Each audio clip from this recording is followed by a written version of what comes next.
बहुत अच्छे।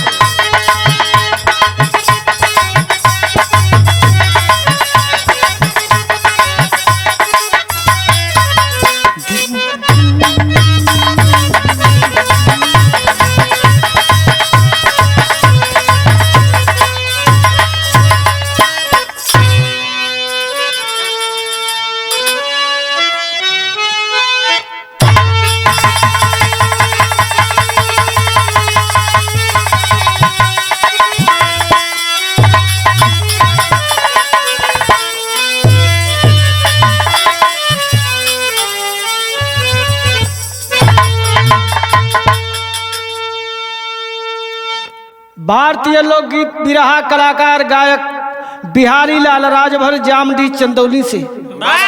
हमारा मोबाइल नंबर 77 530 61 788। ओपी म्यूजिक चैनल पर बिरहा गाने जा रहा हूँ। हमें आशा नहीं, पूर्ण विश्वास है कि आपको बेहद पसंद आएगा। गाना हमारा है वाल्मीकि प्रभु दर्शन। बाबा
पुष्प से प्रेम स्रोता निसर ही गया।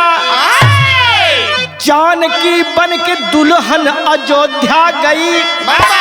राम से जब हुआ प्रेम पहला मिलन, धर कमलवद चरण मुग्ध होती सिया। लोकते राम रूप लरजते नयन।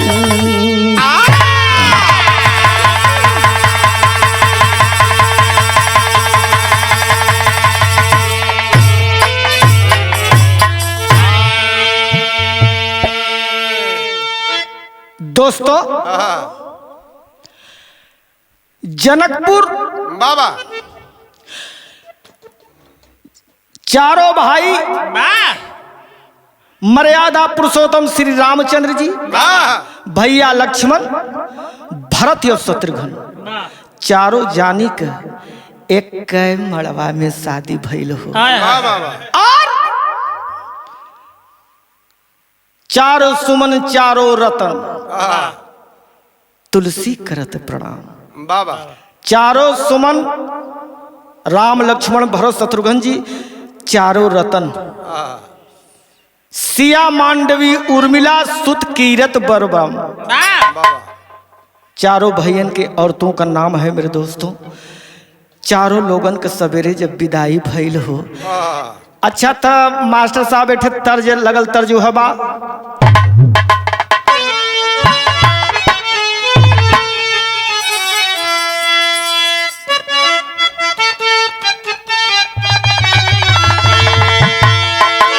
तर्ज बाप कि मैंने सुना है मैं खाने का, अरे मैंने सुना है मैं खाने का, अरे नाम बदलने वालों है। खोल के बोतल रख दो सामने, जाम बदलने वाला है।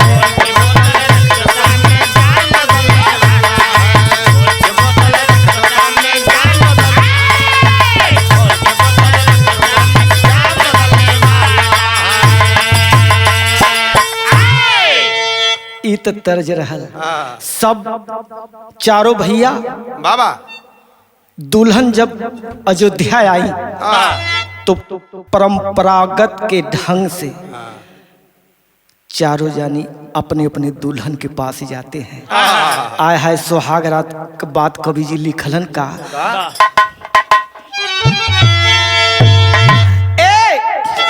मधुर मधुर मादक चितवन से मधुर मधुर मादक चितवन से अरे चैन चुराई सीता ने सुभग सुनहल जीवन पथ पे प्यार बिछाई सीता ने।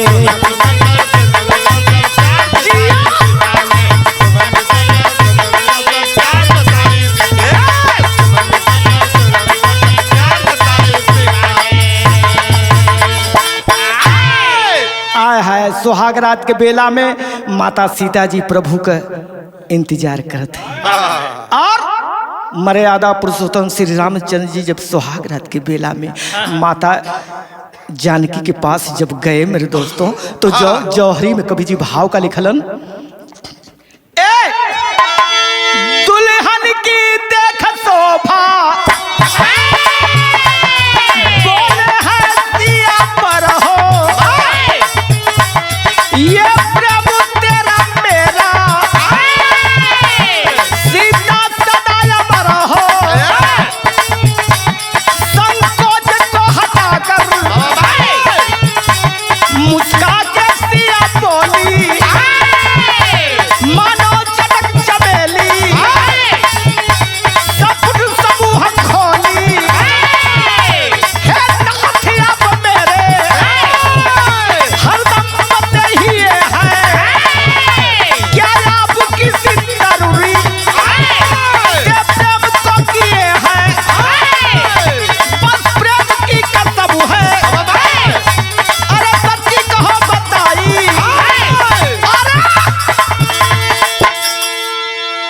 सीता की देख शंका रघुबर को हंसी आई। सुहाग रात के बेला में आय हाय भगवान जब पहुंचले मेरे दोस्तों तब माता सीता जी कहले कि सुना एक बात सुन ला एक ठे बात हम सुनले है ए स्वामी जी ओकर उत्तर दे लिया तो हमसे बात करिया। अरे हो मैया सुहाग रात में बड़ी बड़ी बात होले हम केतना तुमके समझे हाँ बड़ी बड़ी बात होले हो ये तो परंपरा लगल है। माता सीता जी कहले कि हमारे एक ठे बात सुन ला भगवान अंदर हंसत हूँ। अच्छा तो सीता जी कौन तो हर बात है तब मैया जानकी जी कहती कि शादी के पहले सुनली कि कोनो लड़की से प्रेम करेला। टेरी में कभी भाव लिखलन बड़ा बढ़िया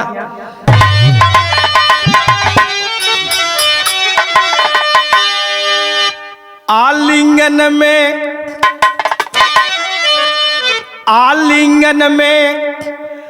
अमराई हंस पड़ी सवारी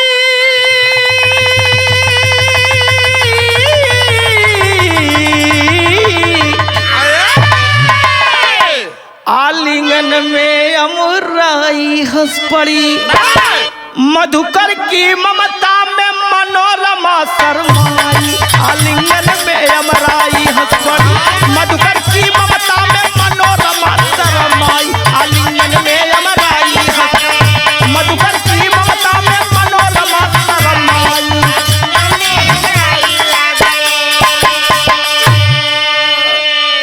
आलिंगन में अमराई हंस पड़ी।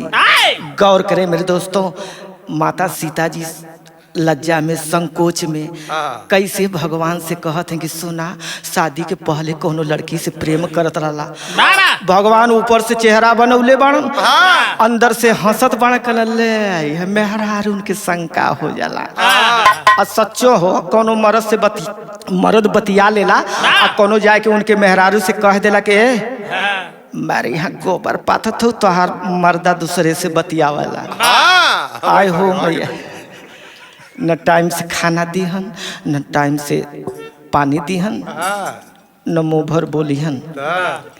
अच्छा था मास्टर साहब, सीता जी का बात सुन करके भगवान हंसा लगना दिल के अंदर। कलहा आपसे कई गुना अच्छी लड़की है वो, जिस लड़की से मैं प्यार करता हूँ। आए हो मैया, इतना सुन के करेजा फाटे लगल सीता जी का। अच्छा ठीक तर जागल तो सब बनाए के संवार के।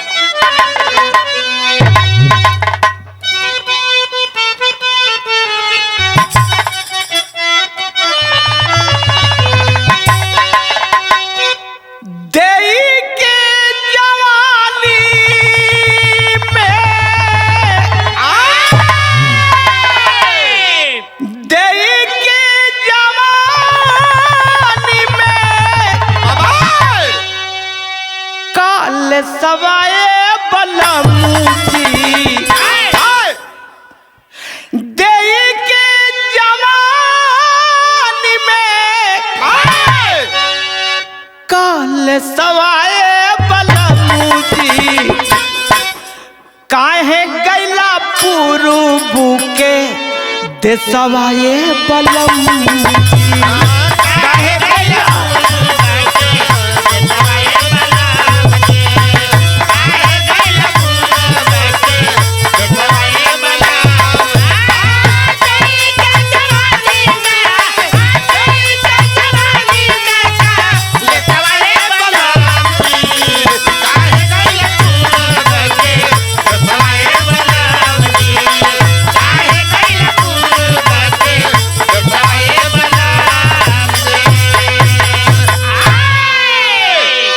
भगवान कला कि हाँ वो लड़की से हम प्यार करेला। ये तना सुनते माता सीता जी के झरझर झरझर दोनों आंख से आंसू गिरे लगे। आए हो मैया के तना कट करे जी भगवान रल हो कि माता सीता जी के आंख से आंसू गिरत है। एक और गम एक और खुशी और रोवे लगनी कि देखा कह के लजा तो ना हूँ का कल सीता जी कहते हैं, अरे बगिया में आगी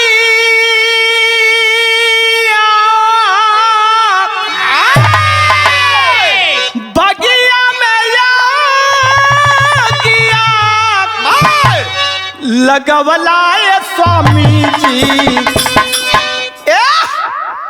हमरा के बिरही नवलाए स्वामी जी।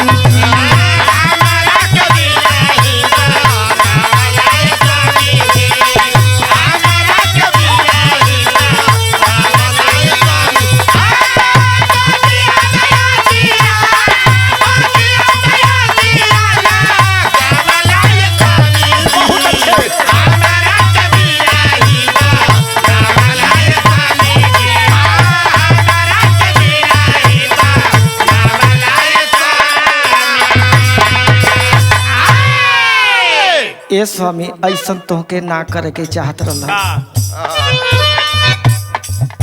गवना कराई कौने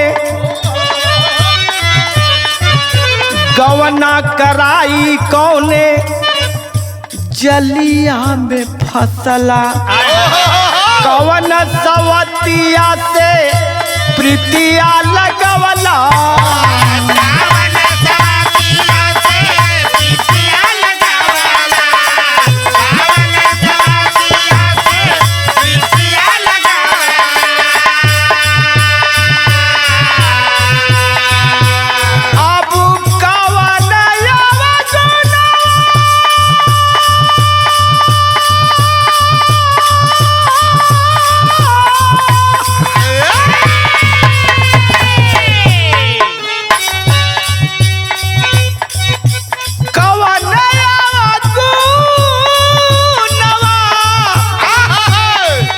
पवलाए स्वामी जी हमारा के पिरही नवलाए स्वामी जी।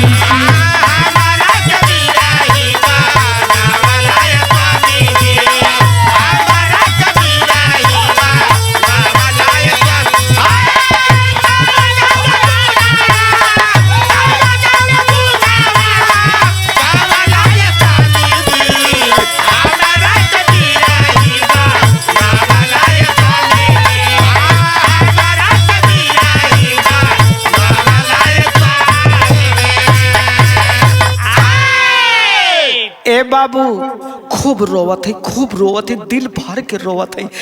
भगवान अंदर मुस्कियात बाड़े का सोच श्री राम सिया, सोच श्री राम सिया शंका समाई, दिलवा की बत्तियां झतरा घुराई।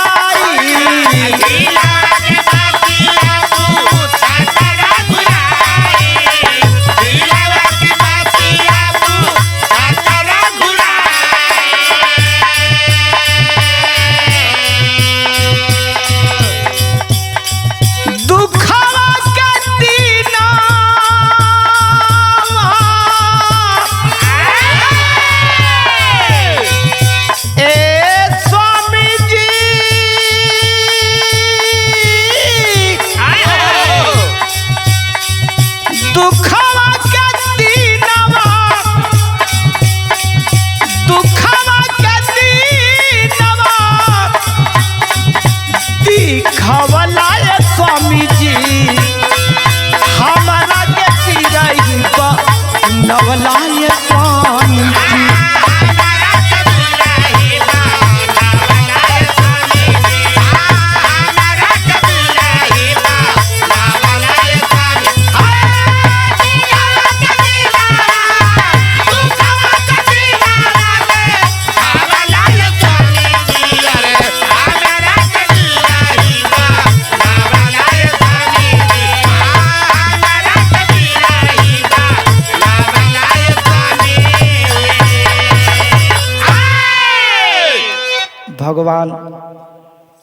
भगवान खड़े टुकुर टुकुर सीता जी को देखत हुआ, नीचे ऊपर निहारत हुआ। सीता जी कहने के देखी जी हमारे को अब ताकी मत, सच्चो मर्दों का कोनो विश्वास नहीं। लेकिन अच्छा तो एक ठे बात कही, भगवान कहला एक बात काहे कि ये ऐसा बेला है कि तू 1000 बात हमसे कहा। रात भर बतिया करा। गौर करे मेरे दोस्तों, कहली कि जौने लड़की से आप प्रेम कराला वो लड़की के हम देखल चाहते कहला न कि तुमसे बेजोड़ है तो तनी से वो लड़की के देखा दा। ए मास्टर साहब गुलाब भैया एठे तरियागल फास्ट में बजे।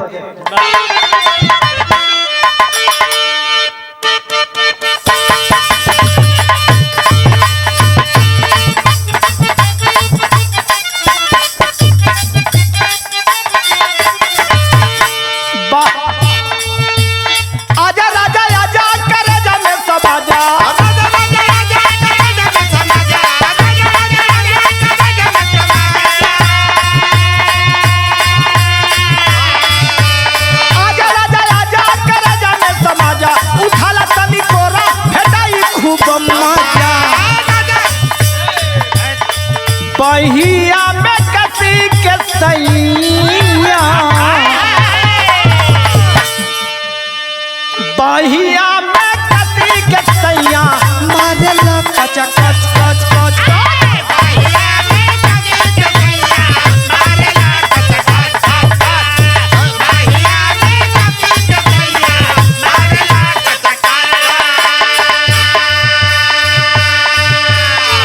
माता सीता जी के कहने पर भगवान तैयार हो गईलन, जरले पर नमक छिड़कत हो। ला तू कहत हो तुम दिखा देते, लेकिन हमार मन ना रहा कि तोके दिखाई। सीता जी कहली कि दिखाई जी। तो भगवान जौने लड़की से प्रेम करत रहला वो लड़की के प्रशंसा करत हूँ सीता जी के सामने।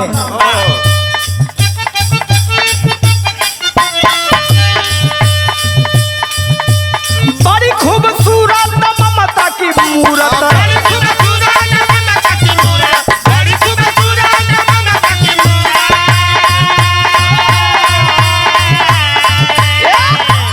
बड़ी खूबसूरत ममता की मूरत, लाखों में एक है वो है उसकी जरूरत। देख लो दर्पण में सीता, देख लो दर्पण में सीता दिखाएगी छम छम छम छम।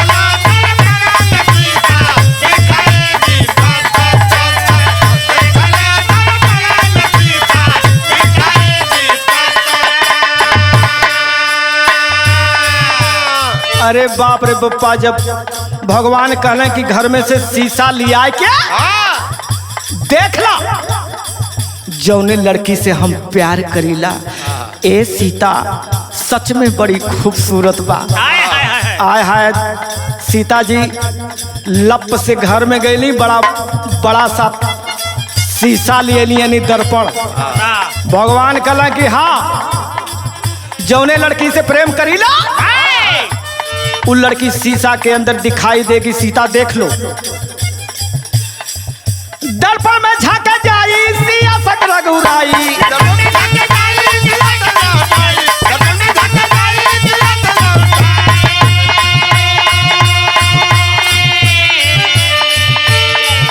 दर्पण में झांका जाई सिया संग रघुराई।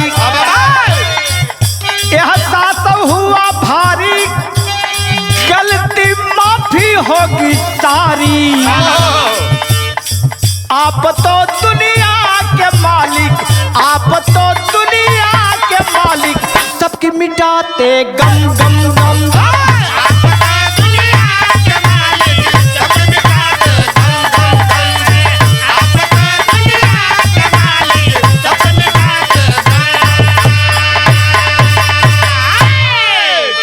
ए भैया जे शीशा में झांकी वही का न चेहरा लौकी। सीता जी कल के अरे ये शीशा में तो, ये दर्पण में तो मेरा ही चेहरा दिखाई दे रहा है और हमारे स्वामी राम का। देखा ये मर्दन के चक्कर में हम पड़ी लना, बड़ा जालिया होले मर्द, हमसे झूठ बोलत हुआ। कहाँ लड़की ये शीशा में दिखाते, भगवान के ले आई एक ठे लड़की एक ठे लड़का लौकत बा, वो हम आने बाड़ी जौने लड़किया से प्रेम करला वो देखावा। भगवान जा करके बाबू शीशा में देखते हैं तो करोड़ों राम करोड़ों सीता। अरे बाप रे बप्पा, देख रहे हैं सीता, देख देख वही लड़की है, यही लड़की है जिसे मैं अपने दिल में बसाया हूँ। इसी लड़की से प्यार करता हूँ सीता। तब से ज्ञान खुल जाता है माता सीता जी का। तुरंत भगवान के चरणों में गिर जाती हैं, कहती हैं कि हम अबला न है, अबला से भूल चुक हो जाले स्वामी, हमरे गलती के माफ कर दा। गौर करें मेरे दोस्तों, भगवान कल हंसा लगना, कल अरे जे दुनिया भगवान कहलन कि ई कौन भारी गलती कैले हो।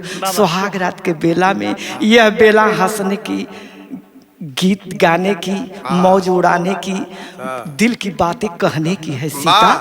अरे ये कौन तू भारी गलती कैले हो। एक बात हो कि पहली रात सुहाग रात के बेला में हर औरतें अपने पति से मुंह दिखाई में कुछ मांगती हैं। अरे सीता, अरे सीता मांग ले कुछ। सीता जी कली का मांगी हो, का मांगी जी, जे दुनिया का मालिक हो हमार पति हो, हम का मांगी। एक ठे फिल्म हमार बड़ी हर बिरहा जौन बिरहा गाइला हम कवि जी से कह देला कि एक फिल्म हमार रिजर्व कोटा रहा, एक फिल्म भर दिली। मास्टर साहब गुलाब भैया खूब बढ़िया संकेतदायक गीत सुना दे।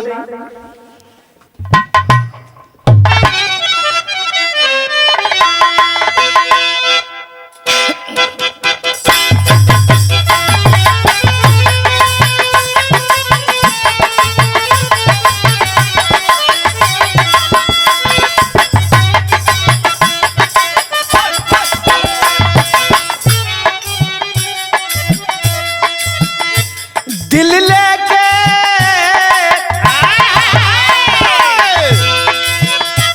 दिल लेके यार दिल दिया जाता है। दिल लेके यार दिल दिया जाता है। दिल लेके यार दिल दिया जाता है।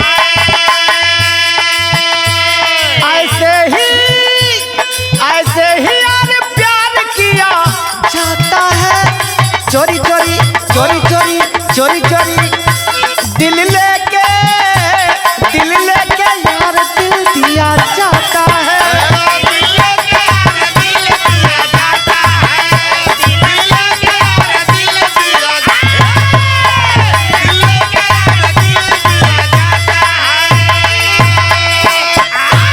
नैनों से वार छुप के किया जाता है, नैनों से वार छुप के किया जाता है। बड़ा बड़ा तर्ज चलल बा, अच्छी अच्छी फिल्म लोग गावत बाड़े, हम एक चुनौती ना देती मेरे दोस्तों। गाना में कवि जी लिख रहले रहलन, ऐसे हम गा देते मुँह दिखाई में भगवान सीता जी से कहत का हुआ, पहली रात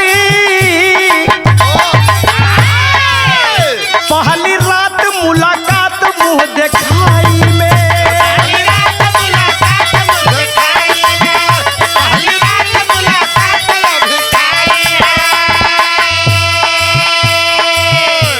दो फूल चाहिए घूंघट उठाई में, हंसी हंसी हंसी हंसी हंसी हंसी पहली रात मुलाकात मुँह दिखाई में।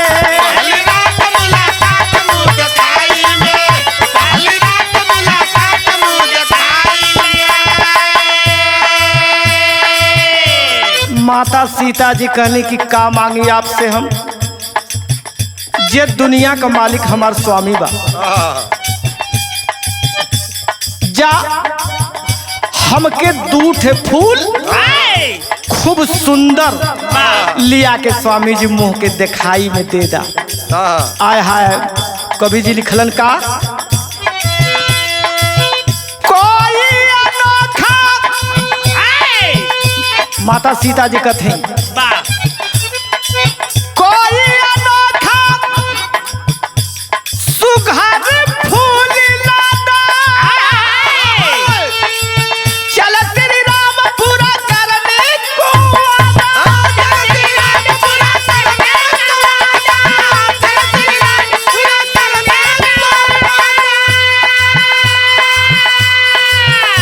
खुशी छाई सियापति रघु राई में, हंसी हंसी हंसी हंसी हंसी हंसी पहली रात मुलाकात मुँह दिखाई में, पहली रात मुलाकात दिखाई में, पहली रात मुलाकात दिखाई में।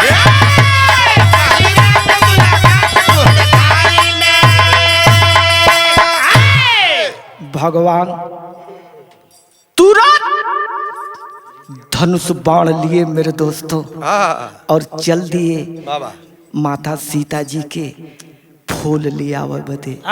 जब चल दिले भगवान हो बहुत दूरी पे गईलन, बहुत सा फूल देखा लेकिन पसंद ना आयल।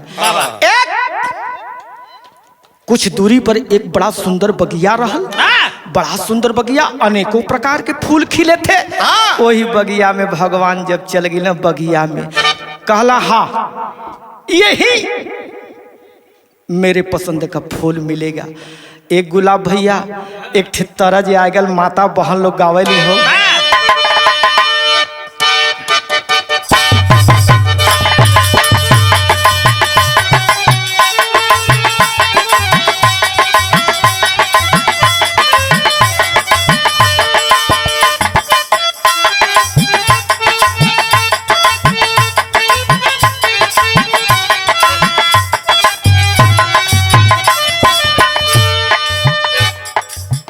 बड़ा बड़ा तर्ज निकलेला पुरान हो जाला, लेकिन ये तर्ज कबो पुराने ना हो।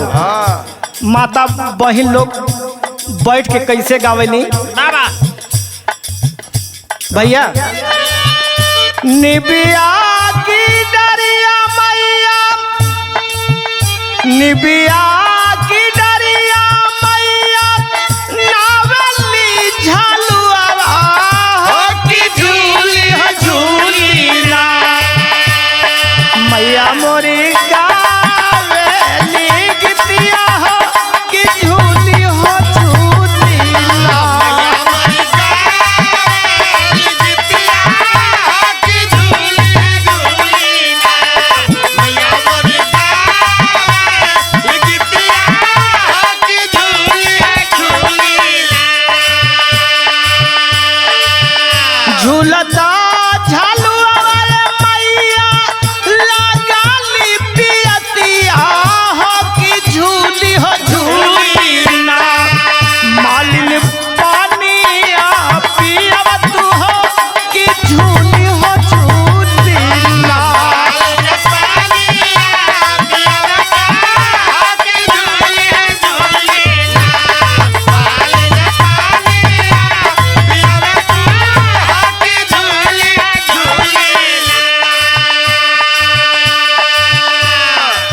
बिरहा हमार ध्यान से सुनबा, समझ में आएगी। बगिया में जब भगवान घुसला तब से समहनवा एक पेड़ परजाता का दिखाई गया। अरे बाप रे बप्पा, परजाता का पेड़ जिसमें 2 कंछा था, दोनों कंछों में बाबू एक फूल खिला था। ऐसे तो तमाम फूल खिले थे। भगवान कहा हाँ, यही फूल तोड़ करके परजाता का फूल अपने सीता जी के देव, हमारी सीता खुश हो जाई है। बाबू गौर करें, भाव कवि जी लिखलन का, अगला बगाला दुई, अगला बगाला दुई, परजाता का पेड़वा हो दिखाई गई लेना, हो दिखाई गई लेना, खिलल एक फूलवा हाल भाई गई लेना।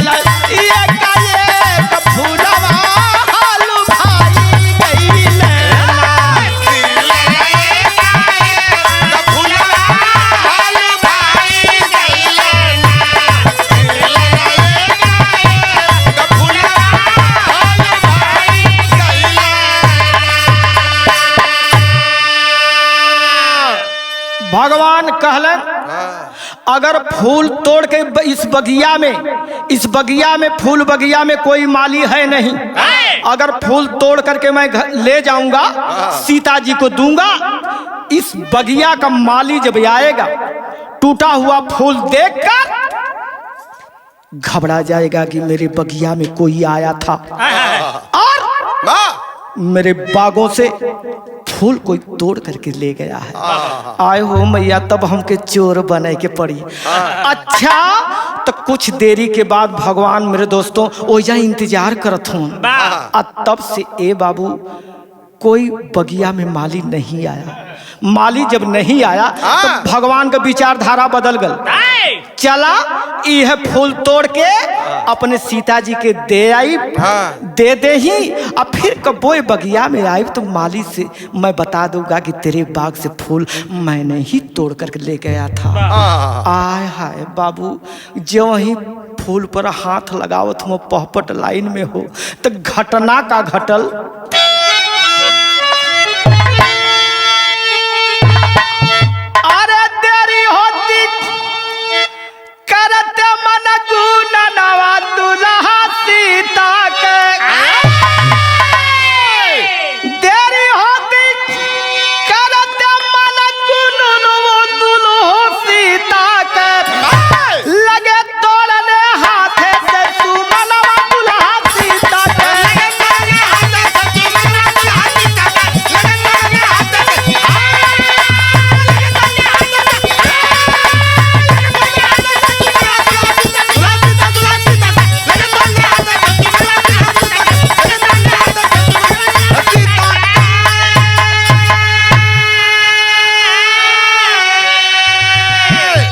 आय हाय बाबूजी, जे वही हाथ लगावत हो घटना का घटल। ए गुलाब भैया, घटना का घटल हो। टूट फूल धरती पर गिर गए, भाई लड़का का सिरवा हो, लगे झंखने रामचंद्र जी, बाहर रक्त के धरवा हो, दूसरा फूलवा करता तब रुदनवा दुल्हा सीता का, काहे कटला भैया का गर्दनवा दुल्हा सीता का।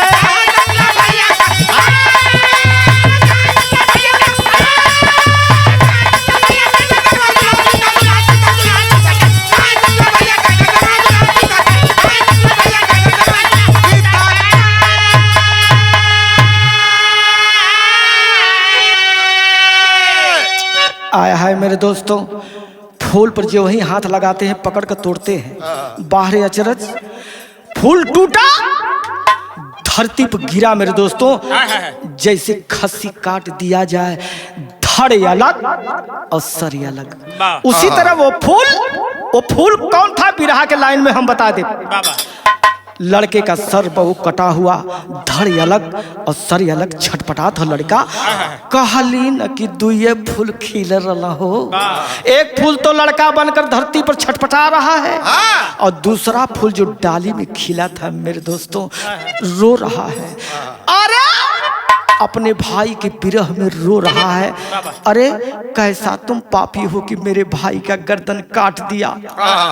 भगवान को अरे हम फूल तोड़ अली, कैसन घटना घट गई।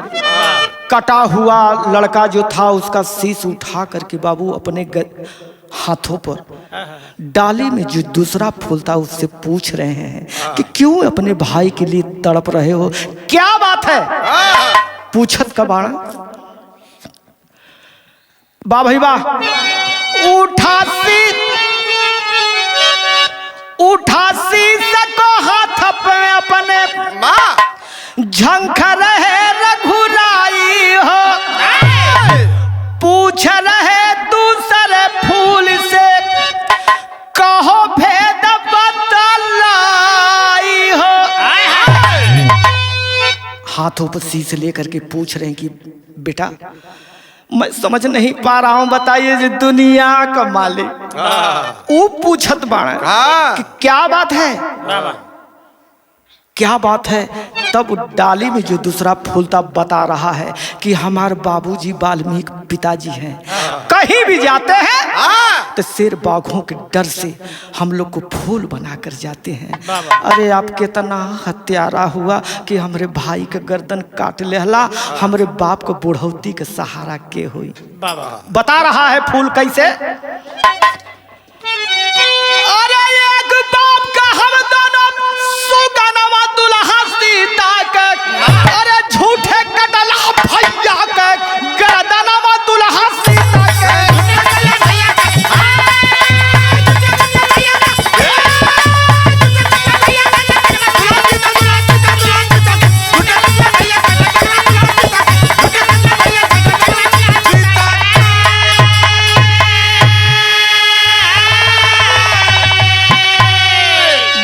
गुलाब भैया जो संकेत दिया हूं उसमें गणित करना है।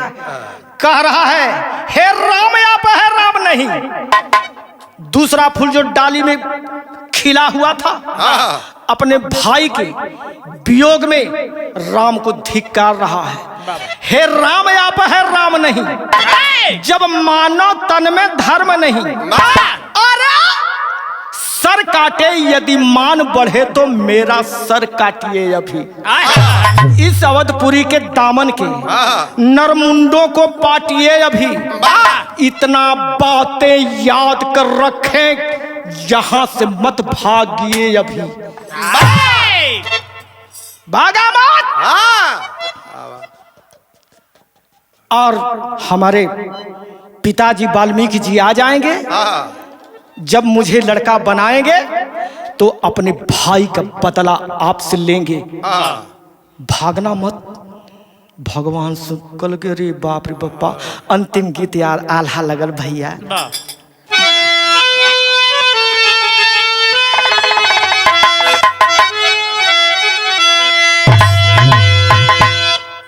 आए हैं बिरहा जगत के सम्राट गायक स्वर्गीय रामदेव चाचा।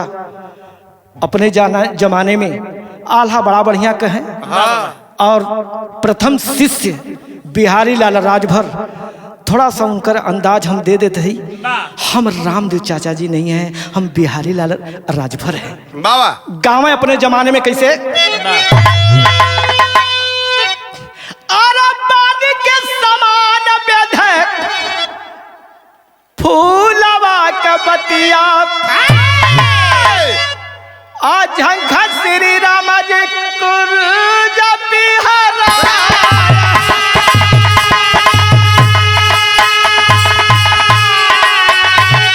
अरे झंखा श्री राम जी करे जब बिहारा।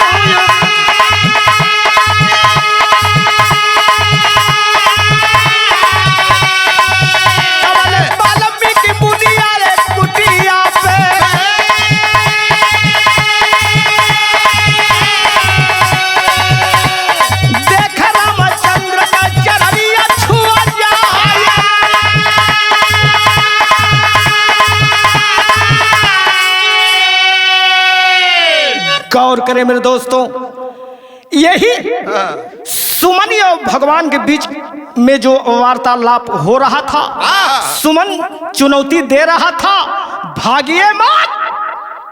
यही बीच में वाल्मीकि जी कुटिया पर आ जाते हैं मेरे दोस्तों। आए हो मैया, वाल्मीकि भय ब्रह्म समाना।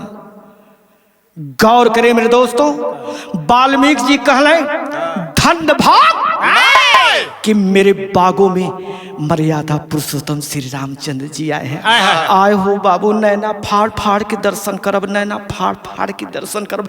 दौड़ जाते हैं वाल्मीकि जी, जो वही गिरना चाहते हैं चरणों में बाबूजी, तब से निगाह का पड़ल कि उनका सबसे प्यारा दुलारा बच्चा का धड़ अलग और सर अलग पड़ा हुआ है बाबू। धक से करेजा कैलस करस करे, अरे अरे हमारे बचवा के गर्दन धड़ अलग सर अलग है ये बाबू। दूसरा फूल तो डाली में खिला हुआ था, रो रहा है अपने भाई के वियोग में। गौर करें,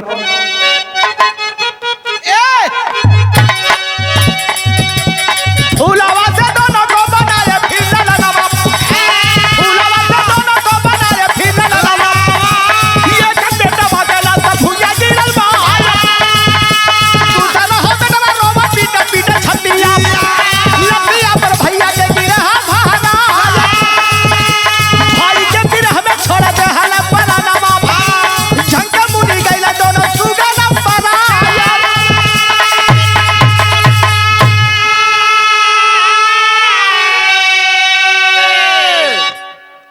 वाल्मीकि जी भगवान के सामने दोनों बच्चों को जो फूल बनाते हैं, कहली न एक लड़का तो मर चुका था, खूनों से धरती तराबोर है बाबा आया है। दूसरा का फूल जब लड़का बना, भाई के शरीर पे गिर गिर के बाबू भैया भैया कह के वह भाई दूसर का भाई भी इस दुनिया से चल बसा।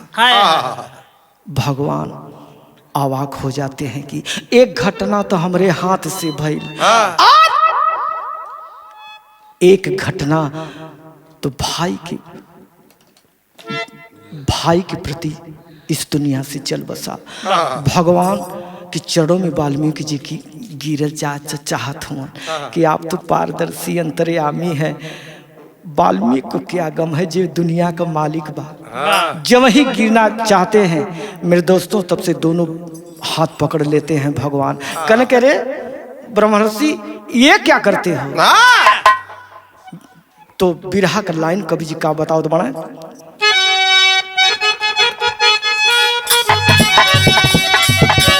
गिरहो चरनिया पठाए रघुराई, गिरहो चरनिया पठाए रघुराई, तब तक भगवान लहला उनके संभाल।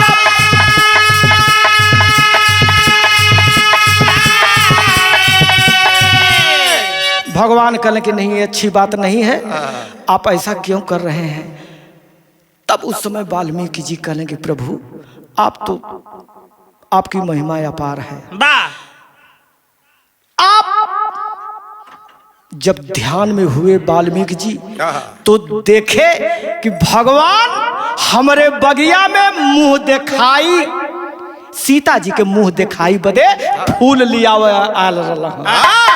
कहू दे रहे वाल्मीकि जी की भगवान आप माता जी के मुंह दिखाई में आप सुमन लाने के लिए आए थे मेरे बगिया में। यही दोनों फूल सीता जी की गोद में लवकुश होंगे। एक रामायण में लिखल है कि लवकुश सीता जी के खास लड़के हैं, एक रामायण में लिखल है कि लव सीता जी के खास लड़के हैं, और कुछ शंका समाधान कोई बात थी उसमें बनाया गया है। दो प्रमाण मिलता है बाबू। वाल्मीकि जी कहले अंतिम भाव हमार गाना।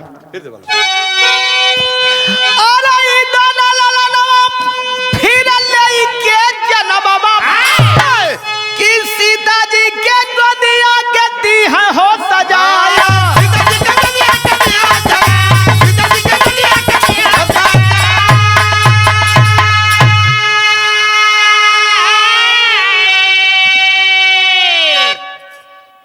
अंतिम लाइन में गायक और कवि का परिचय है मेरे दोस्तों। छापा